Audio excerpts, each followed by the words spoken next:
Hi children, wishing you a wonderful day. Today, Essay 1 portions we completed. Be ready to listen today's class. Take your readers, pen or pencil to jot down the notes. Before that, a short recap of last class.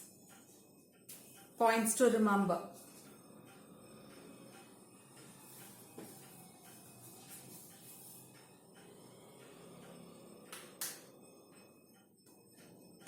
Okay, now let me start with today's class. Try to give my son the strength not to follow the crowd when everyone is getting on the bandwagon. So what is the meaning of bandwagon? Join any popular or fashionable activity.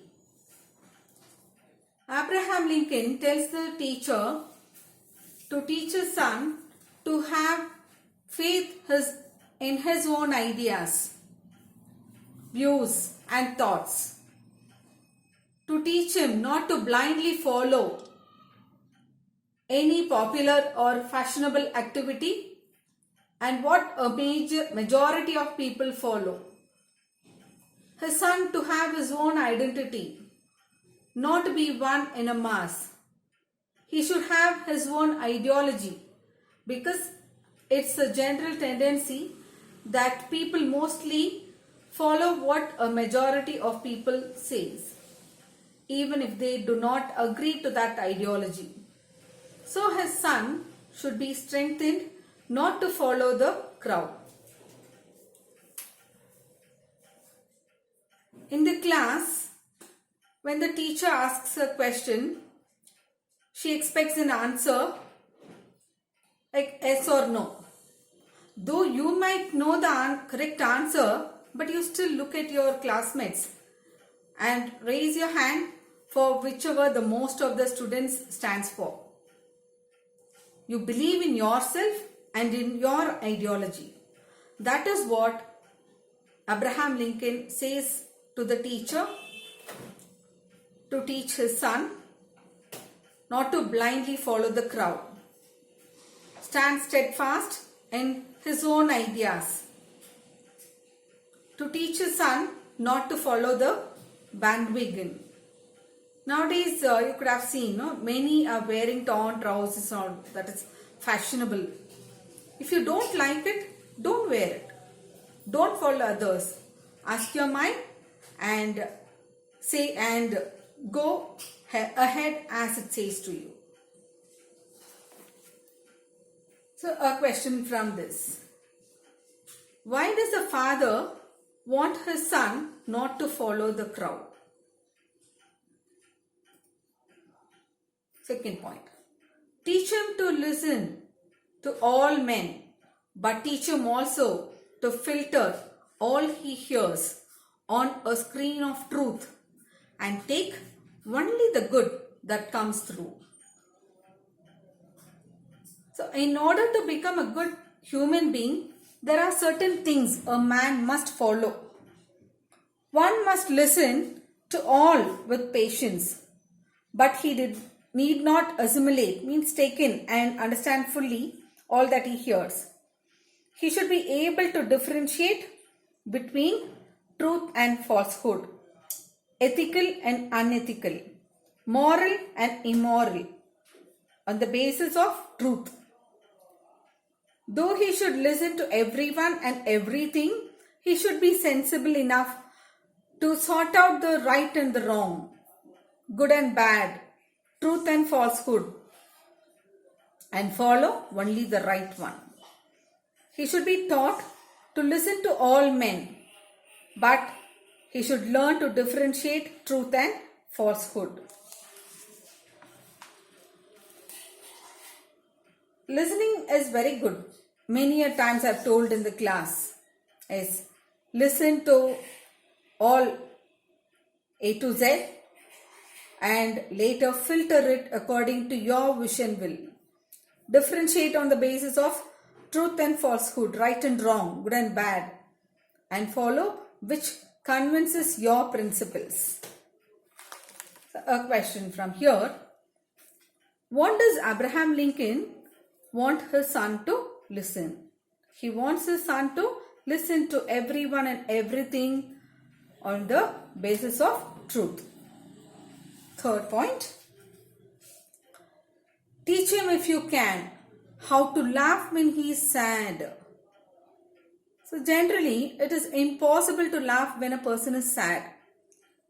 He wants his son to be taught to laugh when he is sad, to be cheerful during crying times.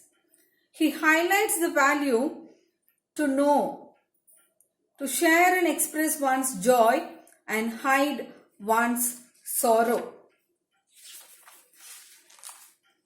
It is very difficult to laugh when you're sad. But when a person is depressed, if he laughs, half of the sorrow vanishes. And when he laughs, he spreads his cheer, excitement to others. Keep others happy and gay. Even the person who is sad would feel ease at your presence and would eagerly wait for your arrival. It is not so easy to kindle laughter, and that too when you are in pain and sadness. It is a great art. So he wants the teacher to teach his son that art. The great comedian Charlie Chaplin's quote is, "I always like walking in the rain so no one can see me crying."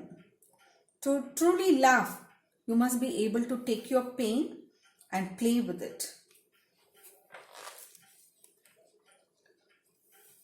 Let me ask a question here. Why does Abraham Lincoln want his son to laugh when he is sad? Next, teach him there is no shame in tears. He wants his son to learn that he should not feel ashamed of crying. There is no shame in tears. Suppressing a person's sorrow and tears may sometimes ruin his life. So there is nothing to feel ashamed of crying. Abraham Lincoln tells, when you are depressed or sad, it is better that you shed your tears, which could give you a big relief and relaxation and help you proceed with your work peacefully. Now, a fill-up. We should not feel dash of crying. We should not feel ashamed of crying.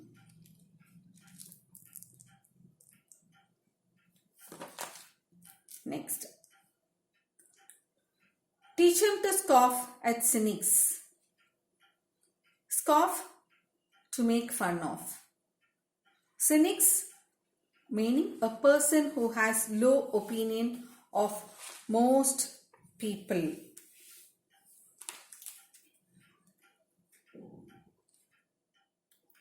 So,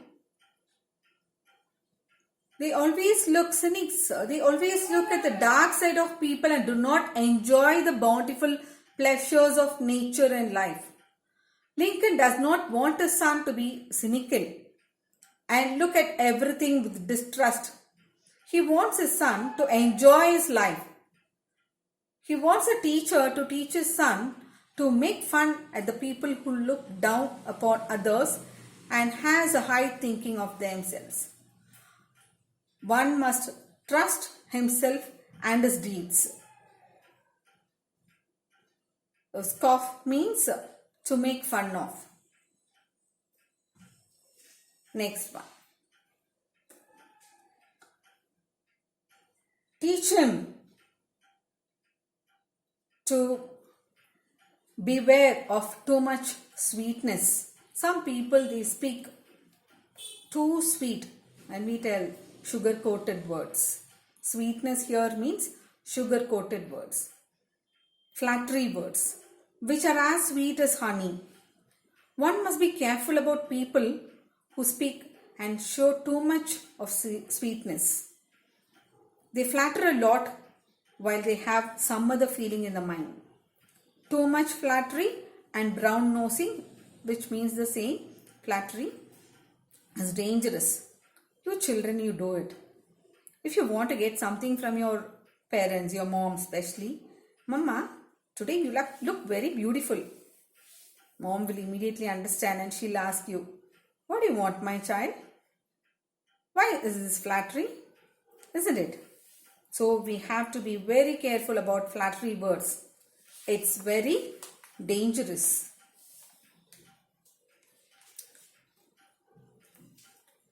Next point. Teach him to sell his brawn and brain to the highest bidders and never to put a price tag on his heart and soul.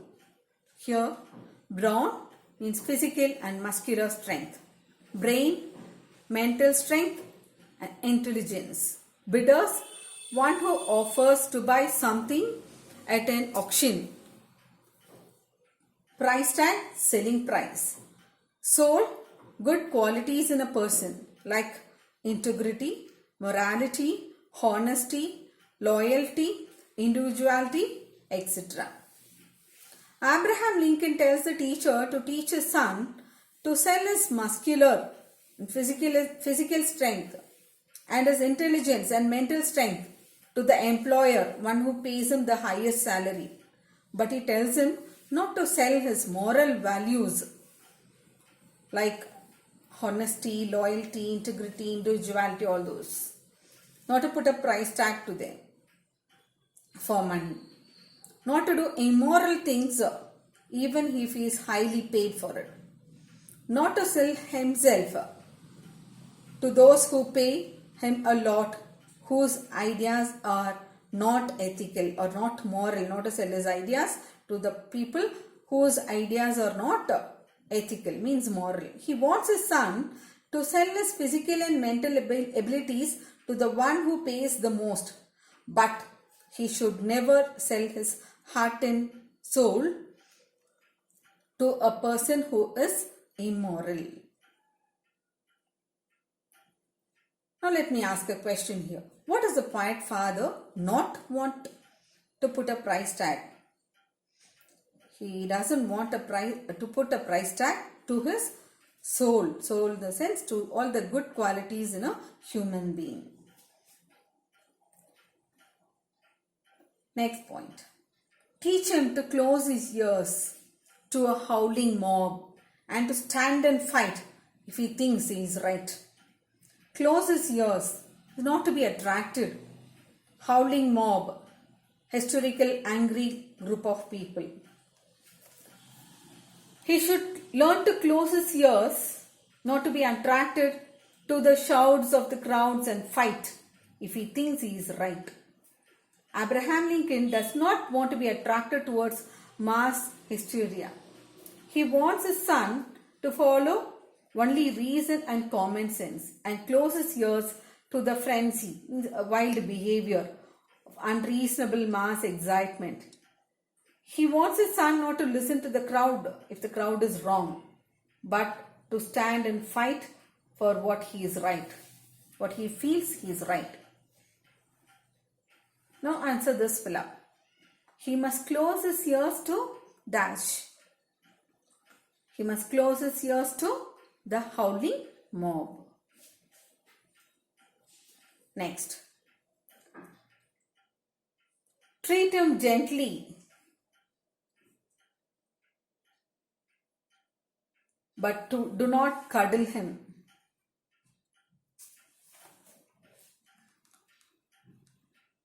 But because only the test of fire makes fine steel.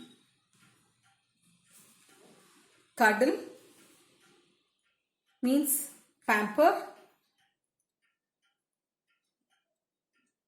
Cuddle means pamper and spoil. So Abraham Lincoln wants his son to be treated gently but not to pamper him because it would spoil a person. He wants his son to be treated gently and compassionately but not to pamper him because it would spoil a person. And gentleness will create a human being. Just as steel becomes strong, fine and unbreakable only when it is put in fire, it's beaten up. Likewise, a man becomes strong when he faces and experiences difficulties in his life.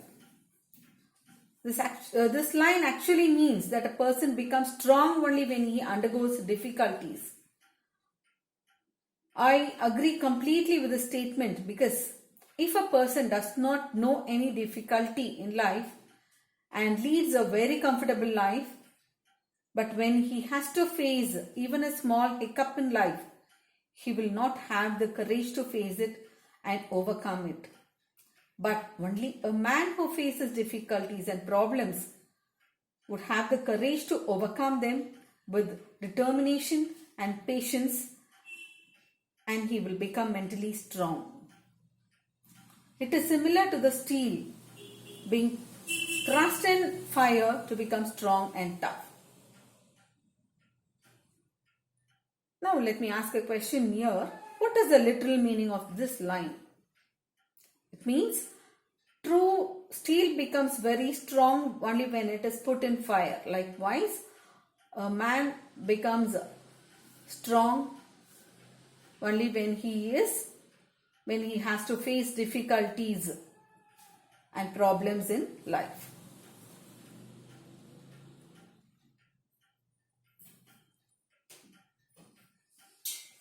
Let him have the courage to be impatient.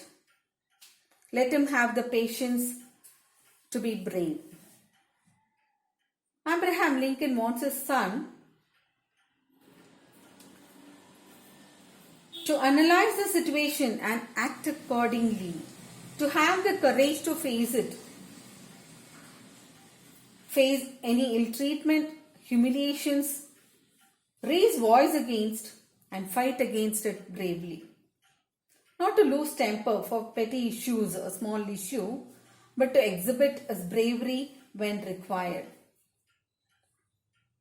Act smart according to the situation. When required, showcase your bravery. Only then it would be precious and valuable. Teach him always to have sublime faith in himself, because then he will have sublime faith in mankind. Lincoln says that his son should be taught to have faith in himself, belief in himself. Sublime is extreme or supreme, confidence in a person within himself, because only then he will have faith in the whole mankind. If people do not have faith in himself, they won't have faith in mankind, and they would become cynical and pessimist in life. They will have a wrong notion, a wrong idea about people and life. If you believe in yourself, sure, you would have faith in others too. You can see in that picture, the child has belief in himself and he hopes that the father would catch him rightly at the right moment. So that belief in himself and the belief in the father. So teach him always to have sublime faith in himself, because then he will have sublime faith in others too, in mankind. This is a big order, but see what you can do. He's such a fine little fellow, my son, says Abraham Lincoln. Lincoln says that he is aware that he has given the teacher a big task, and he truly believes that the teacher could do what she can. And this, the first word, this, it refers to the list of things mentioned by Abraham Lincoln to be taught to his son. And the big order means it's a Himalayan task. What has been given to the teacher to do is a Himalayan task, whatever has been asked by Lincoln to do to the teacher. And the line implies that the task of teaching such values to children is too difficult for any teacher or any school to do. Now a question here. What is the big order? The big order is a list of things mentioned by Abraham Lincoln to teach his son.